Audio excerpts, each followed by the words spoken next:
Maya Pabengi, Pampanga, magandang gabi Central Luzon. Ako po kayong talusuyo, Jennifer Salenga. Areni na ring mga ragula balita ngayon Lunes, November 13, 2023. Manyaman Festival 2023, marapat yaking December 4 to 6, ang timong partina ng Pampanga Day celebrations. Nyaliwang local products, maliyari lang asali king trade and food fair ning Giant Lantern Festival 2023. Mabuyang tete king barangay San Isidro, San Fernando, 30 years na niya kanong pibabatan ding me Mario Kenny. Clark International Airport, metong karing most beautiful airport in the world. At late game efforts ng San Juan Knights, silbiking kalmadong Pampanga Giant Lanterns.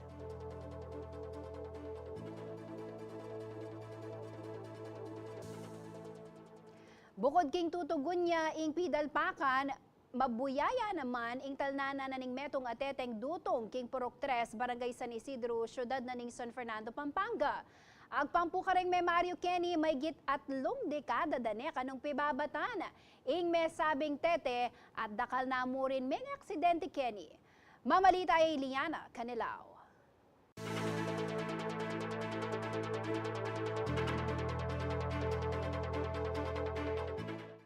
Peralayang message kan CLTV 36 News paging metong a concerned citizen. Bang pakiting sitwasyon na ning teteng ay nikim Purok 3, Barangay San Isidro, syudad na ning San Fernando, Pampanga. Lunes, November 13, pagsaryane ning CLTV 36 News may sabing lugal, bamiyang akit ing amanwandang tete. May git at lumpulong banwa na lang magkakasakit dadalan kening mabuyang teteng ay ni rang mapilang residente kening Purok 3, San Isidro, syudad San Fernando, Pampanga. Bukod kung ining pitatalpakan, gagaloya, ining karelang tatalnanan, mabuyaya naman po. Kwentuda rin may Mario at syula king apulong pamilya rin makatok ng king lugal, aaldo-aldong dadalan king tete. Metong nekareni ing 40-year-old na dialysis patient ay Mary Ann Pascual. Balang magpa-dialysis ko, ma'am, kay siyempre, kaya ba't kumig-dialysis, mga lambo ko, siyempre, tumiti aking, kaya ni, minsan po ta, manabo ka, kasi makakaruging tiyatimigay ni mami. Kilubning alos siya mabanwa ng pamagpaulo, ing mabuyang tete kanuing kayang arapan, balang Martes, Huwebes at Sabado, ning mumuntaya king dialysis center. Metong muna man kare magkakasakit dadalakit kay may sabing tete, ing 77-year-old ay Manang Pascual. Maglakad ko, itang gagalgal ko bitis, alakos na masag iintod ko nga niya, kahit kakanya niya, urumorog mitalbi ko makalmit, may nabo ko, akong deal kasi. Marakal na la naman kanuring menak bagkeni, mapaanak man o matua. Asne muna man kare nating sapak ing lalam na ning may sabing teteng dutong. At siyempwa niya pa ni video na ni CLTV 36 yung singa na kay ni, amita lusad kabang dadalakit keng tete. At inuman kanong aluang malyaring dalanan ding makatok ng keng lugal, o ning malawd siya ni, at kailangan da pang mamasahi king tricycle. Halos subdivision na po rin kayong kabila. Makarin naman po kung makidalang ka sa subdivision, private property niya po ito. Makatapilang beses na la naman kanong linapit kayang barangay, bang manyad sa tungkol kayang sitwasyon na ning tete. Wala naman po kasi gagawa, lalo hindi mo po kasi kini. Malamba ko niya po talagang anyaran niyo, ning wala po talaga. Diyan akong dingdal pa ka, masalesaya mo, tangya kero mo magkasailalakad ng puntal nanan ako. Sana po aksyonan din kaya kaming tete, na gawan din kaya kasi malambak ko na yung anyaran po yan, wala po talaga eh. Tsaka manyad ko rin pong diri po para ka rin kamag-anak po ko kaya eh. Gatong po kasing ako po mag-dialysis eh. Dialysis patient ko po kaya po, mayad ko po sa ako. Agpang kayang outgoing barangay captain na ng San Isidro ay Bernardino Talaw, private property ya ilugal at tutuknangan daring taong aldo-aldo gagamit keng teteng dutong. Bis taman makanini, pag masabalan da mo rin kano ini at penyawad ng pondo ing pamagpasamas keng tete. Malamat po na pong panyad kayong city government, ulipin pong lultoy pong private itang lugar, katang loti, niya po, maninaya ko mo pong feedback kayong city engineers kaya nung kapilande po ipatubad o ipagawa itang kay. Asan da pong kay, bala mo, tete pong pang tao na da kanita. Kaya pong bridge hanggang temporary pa mong dalan. Kaya pong masolusyonan kay malagong panahon kasi bin po at pong masakit yan Mag-dialysis at muna po mga to senior citizen ken na kailangan pong madadalan ako na po nakadaingay pagkauran. Samantala, agpangkang City Engineer Anel David, aliya pa miraras karela ang sumbong king may sabing tete. Kaya naman iya pa makapalup king 2024 budget in pamagsamas kanini. Sinabi na namang David, amalyari ang i-prioritize ang rehabilitation king tete at kumalang pondo king supplemental budget para kanini. Ako, inke kayong talasuyo. Liana Kanilaw, ating pusong makabalin. Apat na katao la ring mete kaya rin sinampong ning meto nga dump truck ang sasakyan kotse king National Highway Barangay New Cabalan, Olongapo City. Anya pong bengi ning Domingo, November 12. Agpangking spokesperson na ning Police Regional Office 3 ay Police Major Eileen Rose Tanger papuntayang Bataan ing trako ning Milakoya king kayang linya at Mirasya king Sumangid Alane.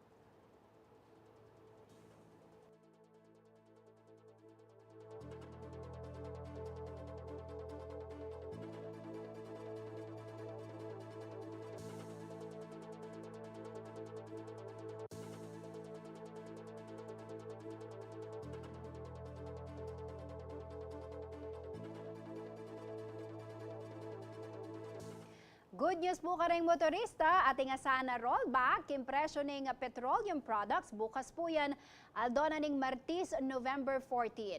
May babayang hanggang 3 pesos sing presyo na ning balang litro ning diesel. Atin mo namang 70 centavos rollback, impresyo ning kada litro ning gasolina, kabang 2 pesos and 30 centavos naman king kada litro na ning kerosene.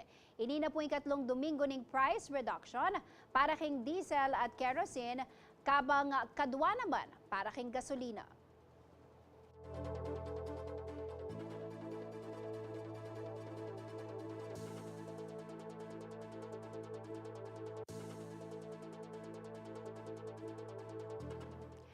Kumpleto ing kapiestan nung alang, pamangan at panyalwana. Anya naman bang lakwas yang maging masaya ing pekantabayan ng fiesta balang Christmas season? Magsadya na lang naman ding exhibitors king Food and Trade Fair na ning Giant Lantern Festival 2023. Makibalita tamo king report ng Liana Kanilaw.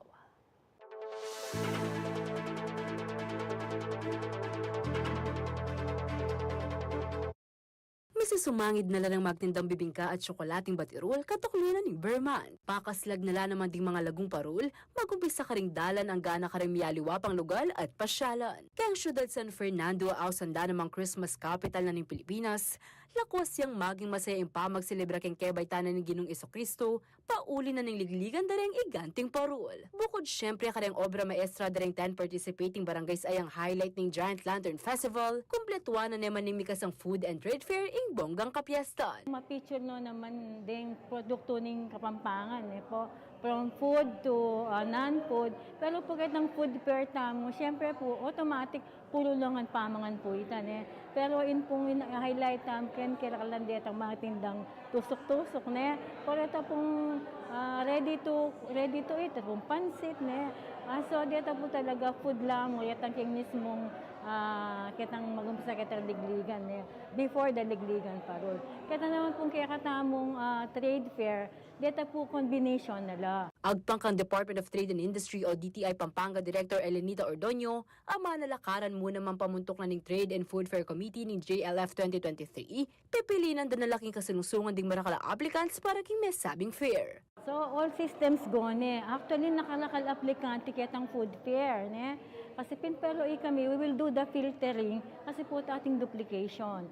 Kasi po pare-pareho latin but we're doing that since the start naman na mag-hold tamang mga food fair. And then for the trade fair, wala pong masyadong concern ka rin kasi these are the regular MSMEs tamo na talagang master yung magtinda ka rin malls.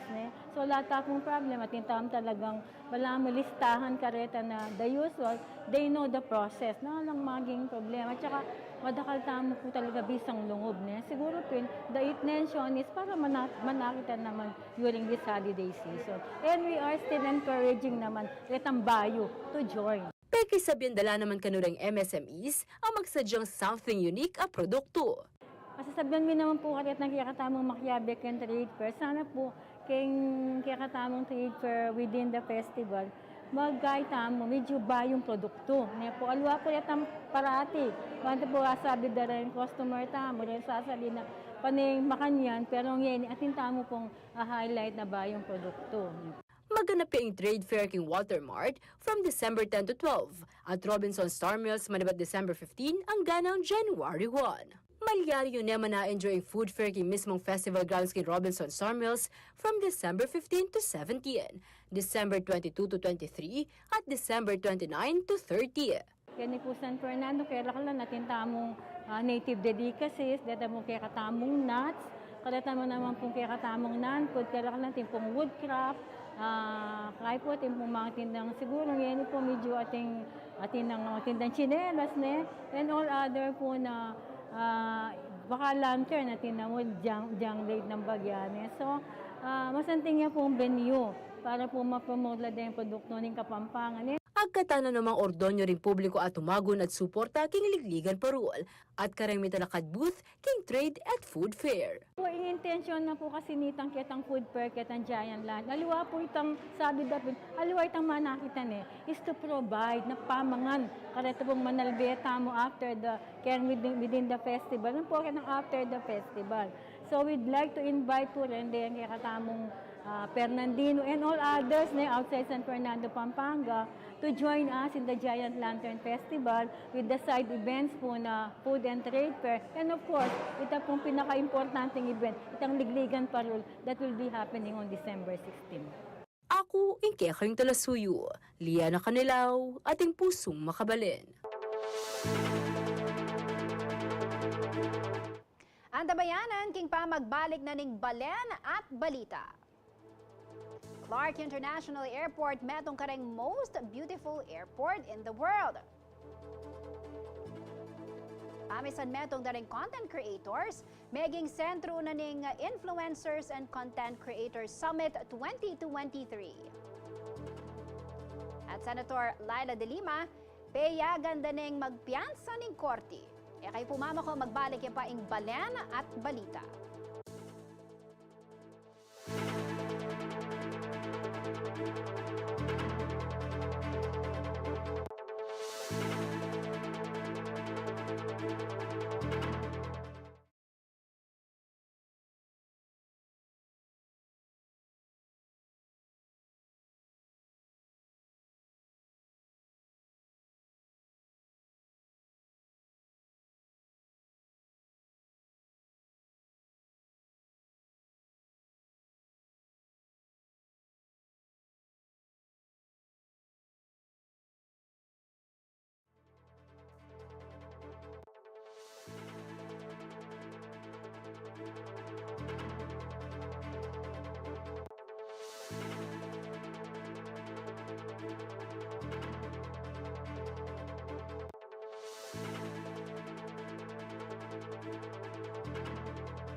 Baka todo kayo pa rin keng balen at balita. Officially listed na po ang timbong metong kareng most beautiful airport in the world in Clark International Airport. Metong niya po ing CRK na karempong 24 airport sa Milob kini pong listahan na ini. At kaugnay na po niya nakayabe tayo po keng katamong programa Ma'am Terry Flores, ing head na ning corporate communications ning Lipad. Ma'am Terry, magandang gabi po sa inyo at welcome po sa ating programa. Magandang gabi sa inyo, Jen, at sa mga nanonood sa inyong programa. Opo, una po sa lahat, congratulations po sa Lipad at sa lahat ng bumubuo ng CRK. No, napaka-prestigiyoso po nitong parangal na ito. Ma'am Terry, ipaliwanag niyo po muna sa ating mga manonood. Ano po ba ito pong award na nakuha ng CRK na ito from Prix Versailles? Oo. Kung natatandaan na nakararami, noong 2021, naging nominee tayo for Prix Versailles Design and Architecture Awards. Finalist tayo among 6 nominees under the airport category. So, si Prix Versailles is an international award institution na talagang taon-taon nagbibigay siya ng parangal sa mga institution, sa mga establishments na nakakamit ng mga requirement nila at saka yung mga criteria nila for design and architecture. Ngayong taon na to, nag-release na naman sila ng statement and lahat ng ni-nominate nila since the time na nagsimula sila, they are now calling those nominees and finalists most beautiful. So under the airport category, nandun tayo sa most beautiful airport. 24 lang yan around the world. Opo. At gaano po kahalaga itong recognition na ito sa lipad? Well, unang-una, talaga namang pinagsikapan ng lipad na maganda ang ating terminal, hindi ba? Talagang yan ang sinasabi natin sa ating mga pasahero. At hindi lang maganda yung itsura, kung hindi maganda rin yung proseso at experience na mararanasan nila kung lilipad sila mula sa Clark International Airport. At dahil ito ay isang international recognition, naniniwala naman tayo na nagbibigay din tayo ng parangal sa ating bansa, sa ating rehiyon, of course, at sa buong Pampanga. Alright. Ipaliwanag niyo po muna sa atin, no? Konting refresher lang, Ma'am Terry, kung ano ba yung kahulugan nitong ating airport kasi napakaganda, very meaningful, no? Yung design, yung mga detalye, may kahulugan po yan, ano? Para lang maintindihan ng ating mga manonood na curious, no? Sa itsura, sa architectural design ng ating paliparan.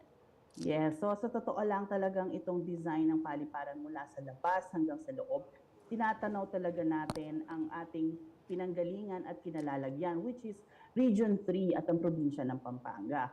So kung makikita mula sa malayo, yung hugis ng bubong ng terminal, yung mga mountain range yan na nandito sa paligid natin. Tapos kung papasok naman kayo sa loob ng terminal, yung mga kulay na ginamit sa interior design, ay naaayon dun sa kapaligiran. So meron tayong mga green sa ating mga plains, yung mga taniman natin, kabukiran, meron tayong mga blues ng ating Manila Bay at saka syempre yung magandang lake ng Mount Pinatubo Crater. Tapos, pagbaba mo sa arrival, medyo grayish, no? Makikita natin parang sasabihin nila industrial yung itsura. But yung gray na to, inspired by the caves and the stone formations na nandito rin sa ating paligid. Mula po nang magbukas ito noong 2022, no, Ma'am Terry, ano na po ba yung mga development pa na nangyayari dyan po sa CRK? Oo, pilit nating pinapagtigting yung mga efforts para maibalik yung mga flights na meron tayo bago nag-pandemic. Kasi alam naman ng lahat na nawala talaga yung mga flights na yan. At despite that, lumipat pa rin tayo at sinikap natin na maranasan ng mga pasahero natin itong bagong terminal. So ngayon, nandito na tayo, meron na tayong 9 domestic destinations at 10 international destinations. Wala pa tayo dun sa number nung bago mag-pandemic, pero papunta na tayo doon. So tuloy-tuloy ang pagkausap sa ating mga partner airlines para po magbukas naman sila ng mga flights na inaabangan ng ating mga kababayan. Opo, at alam po natin, Ma'am Terry, no, months na at busy-busy din yung ating mga paliparan kapag ganito pong panahon. Ano? Kumusta po ang mga flights natin ngayon at gaano po ba kahanda ang ating paliparan sa pagdagsa naman ng ating mga biyahero, no, na magta-travel po para po sa Christmas season? Well, dahil malaki at malawak ang ating terminal, hindi mararanasan ng mga pasahero natin yung overcrowding dito sa ating terminal. So, maluwag yung kanilang gagalawan at yung mga proseso na pagdadaanan nila, mabilis. Mula sa pag-check-in, syempre meron tayo nung self-check-in counter or kung gusto nila ng may assistance ng mga airline personnel, meron din tayo ng traditional counter hanggang sa pagpasok nila sa ating immigration. Mabilis lang yan. Nadadagdagan na rin ang mga kainan sa loob. So, marami na silang pwedeng pagpilian at itong Disyembre, umaasa tayo na makapagbukas pa tayo ng mas maraming tindahan at kainan sa loob. Pero meron po ba kayong expected na figures na talagang dadagsain dito pong ating airport? Lalo na ho, no, nabigyan ng ganitong klaseng recognition yung CRK. Alam mo, Jen, sumasunod naman tayo dun sa number na capacity na tinatawag ng mga airlines at mga flights natin. So sa ngayon, yung binanggit kong number of flights kanina, yun ang meron tayo at umaasa tayo na kahit paano mapupuno naman lahat ng mga flights na yun. O baka meron po kayong tips na nais pong ibahagi, no, Ma'am Terry, sa ating pong mga kababayan na nais pong mag-travel o nagpaplano na mag-travel po for this Christmas season? Oo, ang inalagi lang naman nating ina-advise sa ating mga kababayan, make sure na kumpleto po kayo ng dokumento. Karamihan ng mga documentary requirements ngayon online na lang, lalong-lalo na yung e-travel na tinatawag. So itong e-travel, magsa-sign in lang, magla-login lang po kayo, magre-register kayo online, paalis ng bansa at pabalik ng bansa required po na merong e-travel QR code. Pinapaalala lang din namin sa mga pasahero na ang e-travel ay libre po, wala pong charge. So kung may mabuksan kayong site na e-travel tapos biglang hiningian kayo ng credit card details or payment, isara nyo na po agad yan dahil hindi po yan yung tamang e-travel website. Pangalawa, syempre, basahin po natin yung terms. Iba-iba po ng terms kasi yung ating mga airfare. So basahin po natin yung terms ng airfare natin, lalo na po dun sa mga pasahero na nagdadala ng bagahe or umaasang hindi makakapagdala ng bagahe. Tingnan po natin para pagdating po natin sa airport, hindi na po tayo magkaroon ng problema. At panghuli na lamang po, imbitahin po natin yung ating mga manonood, no, na baka nais pong ma-experience yung binabanggit ni Ma'am Terry na hindi lang po pang world-class na architectural design, kundi yung mismong proseso at experience talagang maipagmamalaki po natin dyan sa CRK. Ay, totoo po. Kung kayo po ay nagnanais ng magbakasyon sa labas ng bansa or kahit sa mga probinsya dito sa ating bansa, try nyo pong lumipad mula sa CRK. Wala kayong magiging problema, wala kayong magiging issue, at saka mabilis na mabilis din yung mga proseso. Lalong-lalo na yung mga paboritong destinations, no? Meron na tayong papunta ng Japan, papunta ng Bangkok, papunta ng Macau, Hong Kong. So, yung mga paboritong bakasyon ng mga kababayan natin naman ay nasa service ng CRK. So, wala rin po problema papunta dahil marami pong bus na nagsaservice mula norte at kahit mula Maynila. Malawak ang parking, so meron din po tayong park and fly kung gusto niyo mag-iwan ng kotse. So yan po yung mga options na meron tayo. Alright, thank you very much po, Ma'am Terry, and once again, congratulations po sa inyong lahat dyan sa Lipad. Maraming salamat. Thank you po and God bless. Yan. Kabalen, mga karehiyon, si Ma'am Terry Flores po ang head ng Corporate Communications ng Lipad. Matatamo po ka rin haliwa pang balita. Meging sentro na nening influencers and content creators. So ICC Summit 2023, ing pamisan metong daring content creators.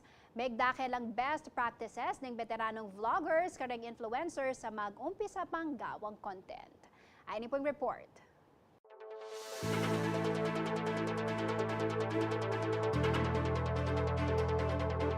Bayo pa mi ka COVID-19 pandemic, dakal noreng may magluwala content creators ang mamiya saya karami yaliwang social media platforms. Dakal karami mag-trending at viral na influencers, may nibatlaketi Pampanga at king mabilog ka Central Luzon. Anya naman for today's video, may yabe-yabe larang content creators keti Central Luzon, king mera pa ta influencers and content creators o ICC Summit, king SM City Clark Event Center anyang Sabado, November 11. So we organize ICC because gusto namin magsama-sama yung mga influencers and content creators, hindi lang sa Pampanga, syempre sa Central Luzon. This will create an camaraderie sa ating mga pare-pares na mga influencers, hindi lang magkasama-sama sa mga events, at the same time magkakakilala din. Miras lang may get 500 influencers and content creators ding tinagon king may sabing aktibidad. Kenny Mika sharing of best practices na rin veteranong content creators, enjoy din namang taga na, ding magumpisa pa king pamangawang content. Umattend ako kasi alam ko, very interesting ito. At the same time, yung mga magbibigay kami ng mga payo sa mga bagong content creator at the same time. So, makilala kami lalo. Ayan. Makikilala din yung mga bagong content creator dito sa Pampanga, hindi lang po sa Pampanga, po sa Central Luzon. Napaka-importante po ng event na to, ng history po ito ng lahat ng mga content creators and influencers. Di lang po sa Pampanga, kundi sa buong Central Luzon. Kaya po kami nandito para suportahan ang event na ito para sa ating lahat. Yeah, sa mga amateurs na content creators and influencers is start nyo lang. So habang fresh kumbaga yung market, gawin nyo lang siyang umpisahan nyo lang. And at the same time, be confident, be yourself. Yun. So start it now and be yourself. Suportado na nemang kanuning Department of Tourism Central Luzon ing masanting nga pakedarang influencers at content creators lakwas makasaw plan naman kimpa magpakilala ng turismo ning rehiyon. To all the influencers and content creators, you have the support of the Department of Tourism for, of course, bringing actually good news, good vibes, at the same time for promoting Philippine tourism, Pampanga, and of course, Central Luzon. We are so fortunate that you are one of our partners in making actually the Philippines experienced by the people across the country and across the globe. At syempre, pa itauling CLTV 36 uling metong nyamu naman ng kakatamang istasyon karang kikilalaan ng content creators Ketty Central Luzon. Ang inyo pong istasyon ay gumagawa rin ng iba't ibang mga content na amin pong ipinapalabas sa aming mga social media platforms. And asahan nyo po na patuloy po kaming gagawa ng mga magandang content with, of course, collaboration sa iba't iba nating mga influencers. Marami po tayong mga programa na naging kabahagi po natin ang mga sikat na content creators, katulad ni na Romeo Katakutan, ni na Kabulakboy, ni na Budang. And asahan nyo po, we will continue bringing quality, timely, at syempre mga masasayang reels, magagandang TikTok content dito po sa inyong istasyong CLTV 36. Kaya Bay JM De Jesus, ako po yung kaya kayong talasuyo, Arlen Salonga, ating pusong makabalen. Payagan ng Muntinlupa City Regional Trial Court o RTC Branch 206, former Senator Laila De Lima ang magpiyansang magkalagang 300,000 pesos kaya rin kayang detention kilub na ning alos 7 banwa. Agpangyapuin ni king kayang abogadong Iboni Takardon ngayon Lunes, November 13. Mediday niya De Lima pauli ning kayang alleged involvement king illegal drug trade kilub ning New Bilibid Prison. At dulang kaso ring pinail laban kaya at minuna ning mipalang sala kareng adwa. Big post naman king kayang Facebook page ing metong kareng abogado ng De Lima ay ito ni Lavinia. Free at last nga na. Kinga parte pong post, sinabi ng Lavinia na dapat lang maging accountable, ding responsable para king injustice, amilyari kang De Lima.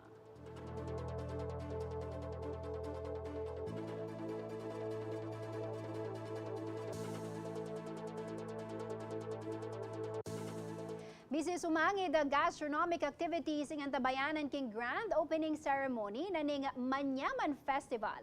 Ang marapat po king December 4, agpangkang Festival Chair Mylene Pineda Kayabyab. Mumuna nga apuntalan ing Manyaman Food Expo king the Event Center na ning SM Pampanga maribat December 4 hanggang December 6. Atin mo namang Festival Cook-Off ang marapat king Capitol Grounds kaya namang December 5. Alim mo rin kilalang Kapampangan chef no nepatireng estudyante ing Macyabe Kenny bang makapaglutong iconic Kapampangan recipes. Paralan niya kano ini bang kanita midina lang interes din kayanakan king kulturang Kapampangan. Makidigligan lareng anak king Best Arobo, Best Kapampangan Heirloom Dishes, Best Kapampangan Dishes. At inmuring exhibition daring chefs king Benigno Hall bandang alauna ning gatpanapon king December 5. Agpangkang Randy Del Rosario Tourism Head maging stricto la kareng Kapampangan iconic dishes ay luto daring participants. Layunin din na lalong mapagyaman at maipakilala sa mga Kapampangan at sa buong mundo ang ating mayamang kultura pagdating sa pagkain. Ipinapakita dito na tayo nga ang culinary capital ng bansa. May cooking competition ang 21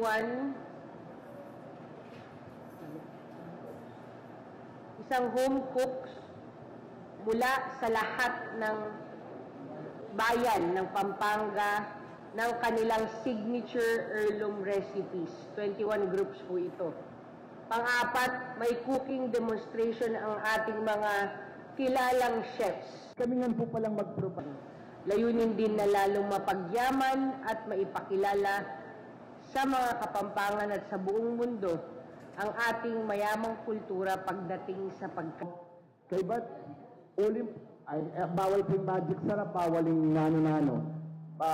Kay ba't po uling manok mo po yung luluto ng metong kilo, yung pong karelang from preparation to final product, itang plating po, 1 hour yamo po. Pero Angeles po, LGU ay gagawa po siya ng sisig sa kanyang heirloom recipe.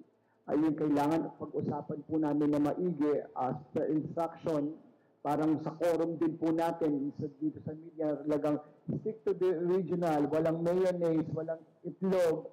At opo, pag ginawa po iyon, ipipicture po natin sa media at talagang iano natin, kakampi natin, hey, this is the Kapampangan way of doing sisig. Dahil gagawin na po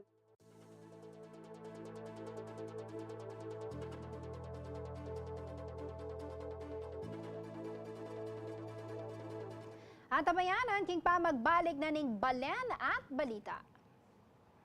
Late game efforts na ning San Juan Knights, migsilbi king kalmadong Pampanga Giant Lanterns. At European Ambassador sa Diplomats, may bilibla ka ring iganting Belen king Belenismo Festival na ning Tarlac. Kay mama ko magbalik ya pa po ing balen at balita.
Makatuto kayo pa rin po King Balen at Balita. Good news mga party goers at sa mga gusto pong maka-experience ng world-class nightlife.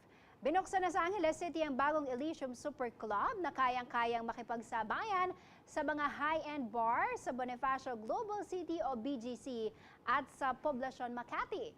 Silipin natin ang masayang happening sa kanilang grand opening sa report ni JM De Jesus.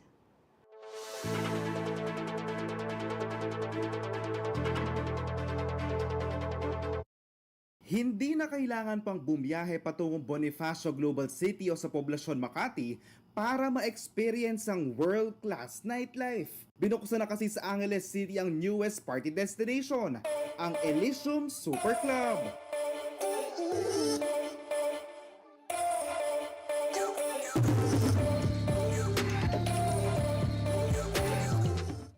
Elysium means like what we put here, it's elevating your nightlife experience. So basically, we wanted to be unique dito sa Angeles kasi as far as we can see, wala pa tayong katulad ng ganitong bar na kumbaga ang focus is the people who wants to go out and have fun sa mga nights na wala naman silang ginagawa. World-class at handang makipagsabayan sa mga high-end bar sa bansa ang Elysium Super Club na located sa Enclave Complex, Phil-Am Friendship Highway. Yun nga po, yung mga sasabay kami sa mga bars talaga or clubs ng BGC para yung mga kapwa natin Kapampangan, they don't have to go all the way to Manila just to enjoy this kinds of fun. And yun nga, yung lights namin, yung music namin, it's all state of the art. Mga performers namin, mga DJs, they're world-class talaga. So, and malay natin, may surprise din kami international performers next time. Bilang isang DJ, naisip daw ng owner ng Elysium na si Ralph Williams na isang venue ang Elysium para may pakita ng ibang mga kabaleng DJs ang kanilang talento. Isip namin is, why don't we just create a super club where lahat ng mga DJs can express themselves, express their talents when it comes to the music industry. So technically, nag-start siya nung time na naisip naming mostly kasi yung mga bars dito, it's small bars. So yung music na may tutugtog mo lang is pang masa talaga. So dito sa Super Club, it's open format. So lahat ng mga DJs, sinahayaan namin silang tugtugin yung genre na gusto nila. And in that particular situation for them naman is na-express nila kung sino talaga sila.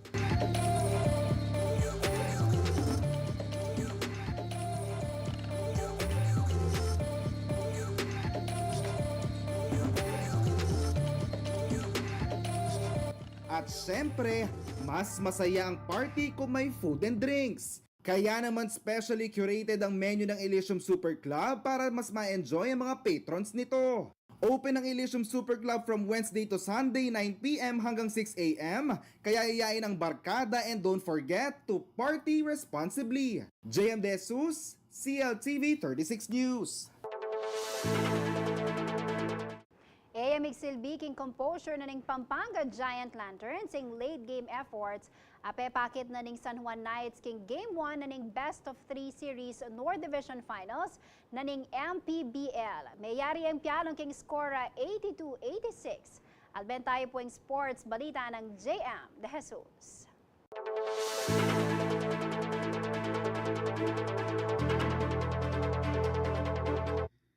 Minuna ning ginulis king winning column ni Pampanga Giant Lanterns kontra San Juan Knights king Best of 3 Series ning North Division Finals ni Maharlika Pilipinas Basketball League o MPBL.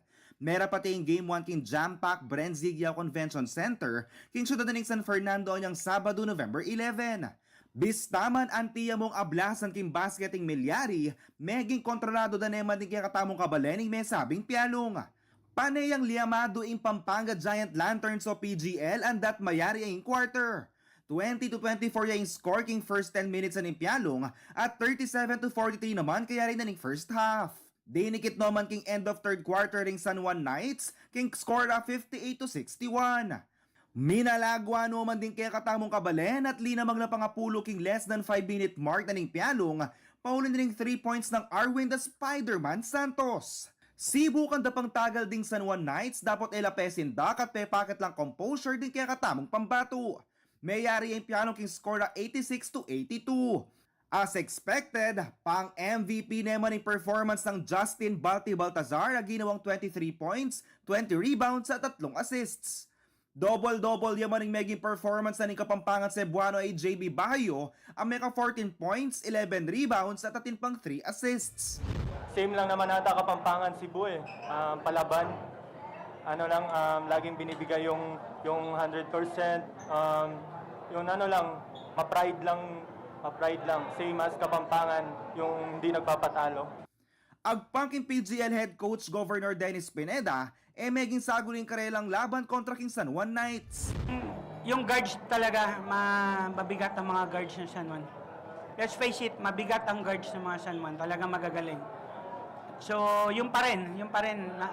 So if you can see yung mga deliveries ng mga guards nila, from first half pa lang talaga, sinabihan ko na yung mga bata na we need to control more yung guards nila. Sumangid na nini, makasadya naman kanui Coach Gov at imabilog a PGL, ay biyang karelang 100% bang akway panyambut. San Juan is a champion team, tandaan ninyo. More experience kesa sa amin. So hindi basta mag-give up yan. At tignan nyo naman yung mga teams na tinalo niyan. From Makati to Nueva Ecija. So hindi aabot dito yan sa finals para sabihin nyo susuko lang basta-basta yan. No. Samantala, kayabe naman ka rin make it cheer at memye home court advantage ka rin kaya katamong pambato di Mayor Esme Pineda na ning Lubao, ang Special Assistant to the Governor at PDRMO Chief, Angie Blanco. Marapat ya in Game 2 na ning MPBL North Division Finals king Phil Oil Eco Oil Arena king San Juan nganing Martes, November 14.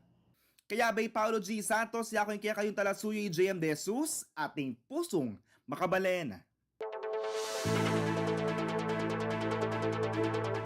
Aben rin ang mga regular balita ang kinalap ng kakatamong news team. King lagyo na po ning mabilog si LTV 36 News and Current Affairs. Ako po kaya kayong talasuyo ay Jennifer Salenga, ating pusong makabalen.